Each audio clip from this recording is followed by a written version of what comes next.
Hey guys, welcome to Rosie's Dessert Spot. In this episode I'll be teaching you how to make a cake decorated with cake pops and dripping ganache.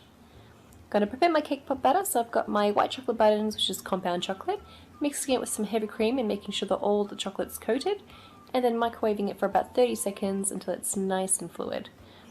I'm crumbing some vanilla cake here that I've prepared, nice and thin, and then I'm adding in 2 teaspoons of ganache. I'm going to mix that through with my teaspoon. In the end I ended up adding about 3 teaspoons of ganache in total.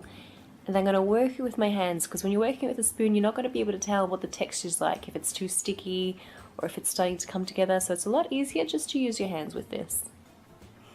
And I have the recipe for these cake pops and also the ganache in the description box below. Then taking a little bit and testing it out. If it's nice and smooth and it's not very sticky and looks something like this, then your batter is ready. And then I made some extra chocolate ganache, and that's going to be used to dip our chocolate, to dip our cake pops into. And I've added a little bit of cocoa because I will be adding some colour to this, and that'll just help my ganache not to seize. I'm using sky blue. I'm going to add a drop into each little cup here, some fuchsia, however you say it, and some lemon yellow. And these are gel colours by Americolor. So I'm just combining that in. And then set that aside. In the meantime we'll prepare our cake pops. So I've got my cake pop sticks, dipping them into some regular white compound chocolate and setting those to dry. I'm going to prepare my cake, and I've scored a line around the top of the cake so I can saw through and make sure it's nice and even flat layer. I'll do the same when I'm cutting the cake in half and just rotating the cake as I saw through. And you'll notice my knife is on the outside. That helps to keep it nice and straight as well. I'm using a 5-inch vanilla cake for this. Securing it to my cake board with some vanilla buttercream and just filling it as well with a piping bag.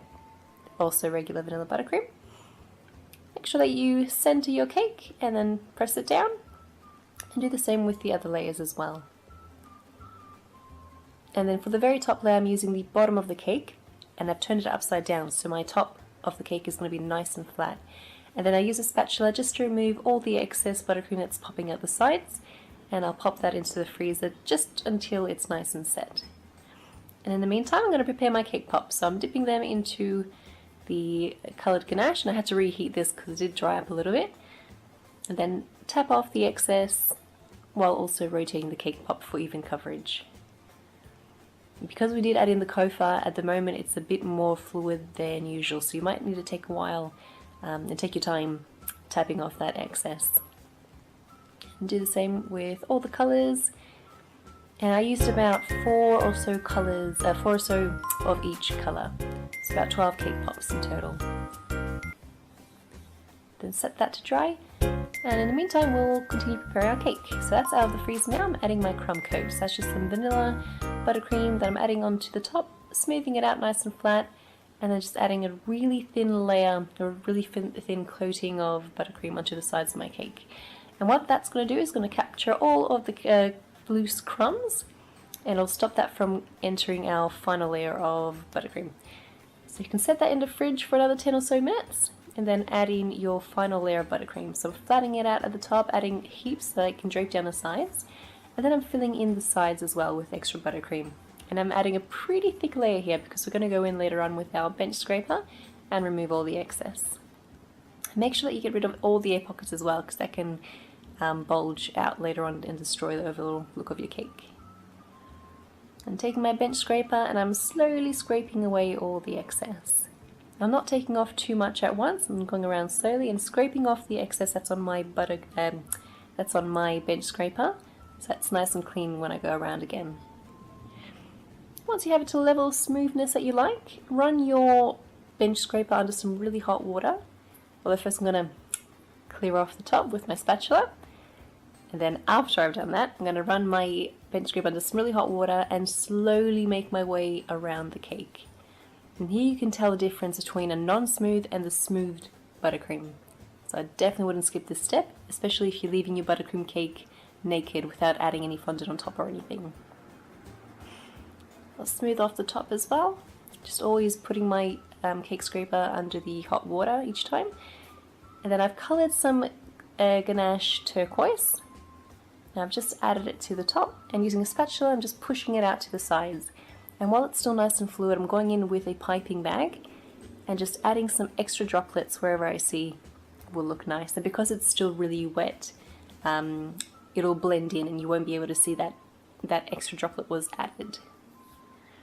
Then once the cake pops are nice and set, remove them from their stick just by breaking that chocolate that secures the cake pop stick to the cake pop, and arrange them on your cake however you like. I sort of had one in the middle to guide the rest, so I just kept popping them all around that center cake pop, and it helped to make it all nice and even. Then I'm adding a cake pop in between each other cake pop that I have underneath. And I think what would have looked a lot nicer here is if I used smaller cake pops. But it didn't look so bad after all, yeah, in the end.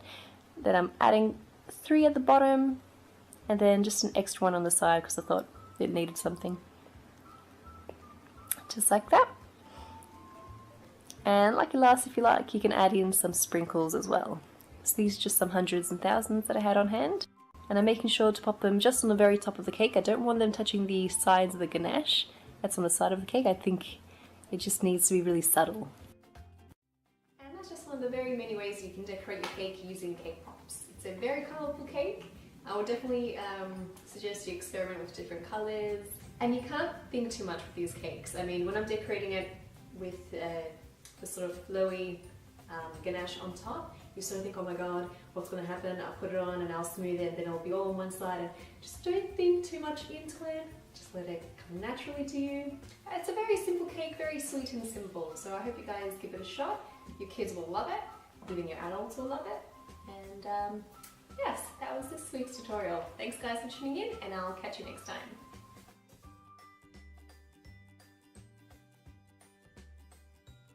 And now for the heart-wrenching moment where I cut open one of my babies. I'll start from the top. I'll make this slice nice and big.